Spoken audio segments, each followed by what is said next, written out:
What if tomorrow you woke up and everything you built was gone? Not just a bad day, but everything, your savings, your investments, your retirement plan, all of it, wiped out. Overnight, you've gone from comfort and control to chaos and loss.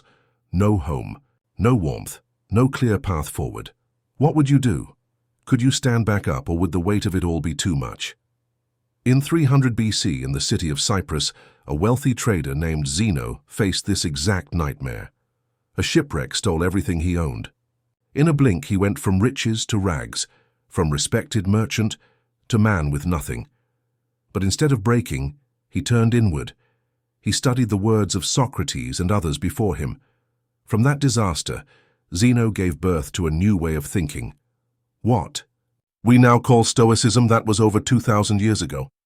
And yet its message still echoes. We don't control the world, but we do control how we meet it. Let's be honest, life often feels like a battle for control. We make goals, resolutions, promises to ourselves every new year. Eat better, move more, call home, be better, do more, but life has other plans. A breakup blindsides us, we lose a job, the car breaks down, or a global pandemic sweeps through our lives. Suddenly, what we thought we could manage slips through our fingers. Stoicism doesn't tell us to ignore pain. It teaches us to expect it. Imagine you walk outside and it's pouring rain. Annoying. Yes, but are you surprised? Probably not, because you know rain comes with life. Now imagine treating heartbreak, failure, and disappointment the same way, not as cruel punishments, but as part of the weather of life. This shift changes everything. Doesn't mean we stop trying, but we stop depending on outcomes. We train ourselves to stay steady, even in the storm. The ancient Stoics practiced something called voluntary discomfort. Zeno wore rough clothes, ate bland food, not for suffering, but to remind himself, I can handle less. Today that might mean cold showers, logging off social media, sitting in silence. Little reminders that comfort is a bonus, not a requirement. And when disaster hits, you don't fall apart. You've trained for this. Zeno wasn't the only one. Epictetus, born into slavery, found freedom in his own mind. Seneca, forced to take his own life by an emperor, died calmly. And Marcus Aurelius, ruler of Rome, faced plagues, invasions, betrayals, and led with reason, not rage. These weren't perfect men, but they were grounded. When others panicked, they stayed still. They lived by 4 virtues: wisdom, courage, temperance, justice. Wisdom means knowing what's yours to manage and what isn't. Courage means showing up when it's hard. Temperance means holding back when it's tempting to indulge. Justice means choosing what's right even when it hurts. Above all, they believed this. You can't control life, you can control yourself. That's the core, the Stoic way. It's not about being emotionless. It's about responding with clarity. When the world feels out of control, Stoicism reminds us the chaos is out there, but peace is in here. So if tomorrow comes and everything falls apart, you won't, you'll walk forward. With less but stronger than ever. Most people try to avoid struggle, avoid conflict. But what if that struggle was actually meant to shape us? What if it's there to build our character, not break it? Stoicism teaches something difficult but powerful. Accept your fate, not just tolerate it, embrace it. We like to think we have control over our lives, and we do, but only over our inner world. The outside world? That's out of our hands. The Stoics believed that greatness comes from this acceptance. No matter what life hands you, meet it with open arms. Even if it's painful, even if it's not what you hoped for. This mindset doesn't just help you live better, it helps you die without regrets. This is where the idea of memento mori comes in. Remember, you will die. Not in a dark, depressing way, but in a way that lights a fire.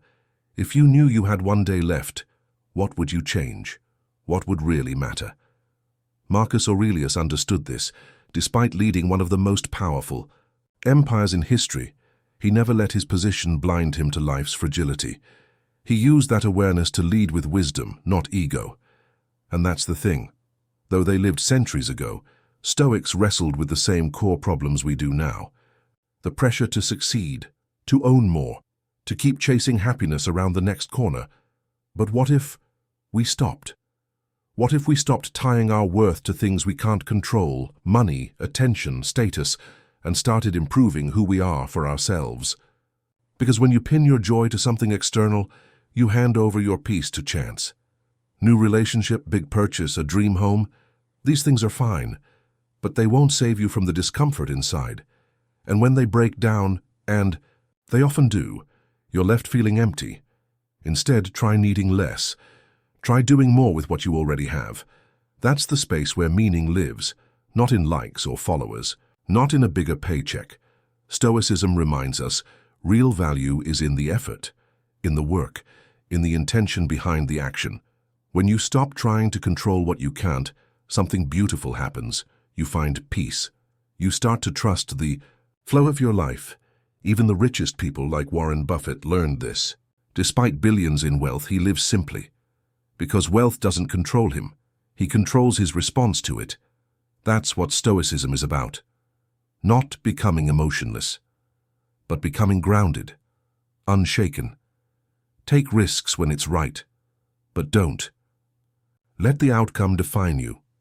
Reframe failure. Let it teach you, not scare you. And as you pursue your goals, stay focused on the process, not just the result. Be present. Every moment is part of the story. Stoicism teaches us to be wise, to see the gap between what happens and how we respond, to be courageous, to step forward when it's hard, to be temperate, to pause before giving in to impulse, and to do the right thing even when no one's watching. Justice also reminds us to give back. When you succeed, lift someone else. Don't hoard it. Share the lesson. That's how we grow. Together. Yes, money matters. But the desire to be rich for the sake of being rich, that's a trap. Because freedom doesn't come from money. It comes from letting go of what you can't control. That's the quiet truth at the heart of Stoicism. Still, it's not perfect. Taking Stoicism too far can lead to detachment. If you shut out every emotion, you risk missing what it means to feel alive. Anger, sadness, even frustration, sometimes they have something to teach us. They push us to grow, to act. If you're always calm, always indifferent, you might miss the full depth of life. So use Stoicism, but use it with balance. At its best, it helps us respond with intention.